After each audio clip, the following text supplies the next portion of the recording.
നീ ശരിയെന്ന് ഉറപ്പുള്ള കാലത്തോളം നിന്റെ തീരുമാനങ്ങളിൽ ഉറച്ച് മുന്നോട്ട് പോവുക.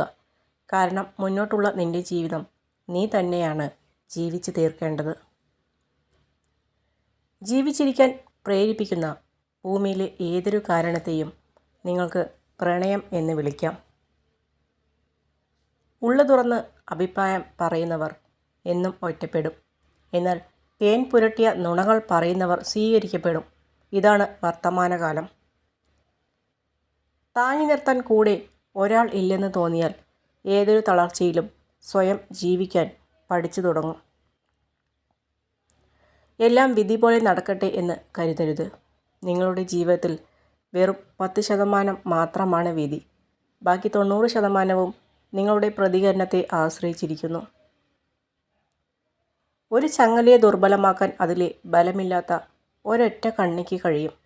അതുപോലെ തന്നെ സ്വയം നിയന്ത്രിക്കാൻ കഴിയാത്ത ഒരൊറ്റ ബലഹീനത മതി നമ്മുടെ വ്യക്തിത്വത്തെയും ജീവിതത്തെയും തകർത്തു കളയാൻ. ചിലരെ കുറഞ്ഞ സമയം കൊണ്ട് തന്നെ നമുക്ക് മനസ്സിലാക്കാൻ സാധിക്കും.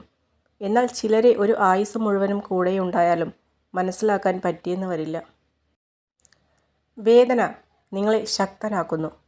കണ്ണുനീർ നിങ്ങളെ ധീരനാക്കുന്നു. നഷ്ടപ്രണയം നിങ്ങളെ ബുദ്ധിമാൻ ആക്കുന്നു. അതിനാൽ മികച്ച ഭാവി തന്നതിന് ഭൂതകാലത്തോട് നന്ദി പറയുക. കൂടെയുള്ളവരെല്ലാം സ്വന്തമെന്ന് കരുതുമ്പോഴും അവർക്ക് അവരുടേതായ ഇഷ്ടങ്ങളും സ്വകാര്യതകളും ഉണ്ടെന്നുള്ള കാര്യം നമ്മൾ മറക്കുമ്പോഴാണ് പല ബന്ധങ്ങളും ശിഥിലമാകുന്നത്. കൂടെ ഉള്ളവരുടെ സന്തോഷത്തിനും സമാധാനത്തിനും വേണ്ടി പലപ്പോഴും നമ്മൾ നമ്മുടെ ഇഷ്ടങ്ങളും സ്വപ്നങ്ങളും ആഗ്രഹങ്ങളും വേണ്ടാന്ന് വയ്ക്കുന്നവരാണ്. പിന്നീട് ഒരിക്കലും അത് നേടാൻ കഴിയാതെ നമ്മൾ ഉള്ളിൽ 1000 തവണ കരഞ്ഞിട്ടുണ്ടാവും.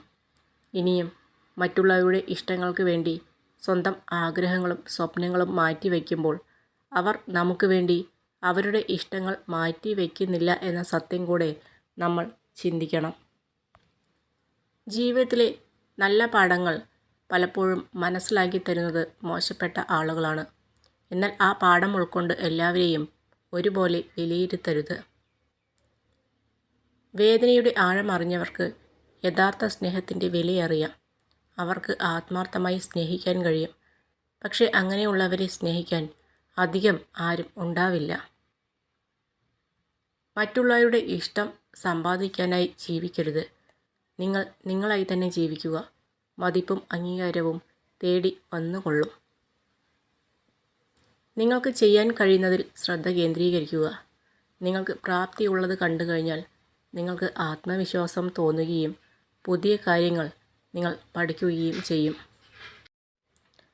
1000 പേർ നിങ്ങളെ കുറ്റപ്പെടുത്തിയാലും അപമാനിച്ചാലും പരിഹസിച്ചാലും തളരരുത്. നിങ്ങളുടെ ഭാഗത്ത് സത്യമുണ്ടെങ്കിൽ അന്തിമ വിജയം നിങ്ങൾക്ക് മാത്രമായിരിക്കും. ആഗ്രഹിക്കുന്ന കാര്യങ്ങൾ നാളേക്കായി മാറ്റി വയ്ക്കരുത്. ഇന്ന് തന്നെ അതിനുള്ള പരിശ്രമം തുടങ്ങണം. നാളെ എന്ന് ഉണ്ടോ എന്ന് പോലും ചിന്തിക്കരുത്. നിങ്ങൾ പ്രവർത്തിക്കുക. ഒരാളെ കുറ്റപ്പെടുത്തുമ്പോൾ അയാളുടെ അവസ്ഥ കൂടെ മനസ്സിലാക്കണം. സത്യം എന്തെന്നറിയാതെ നമ്മൾ പറയുന്ന ഓരോ വാക്കും കേൾക്കുന്നവരുടെ മനസ്സ് തകർക്കുന്നതാണോ എന്ന് ചിന്തിക്കുക.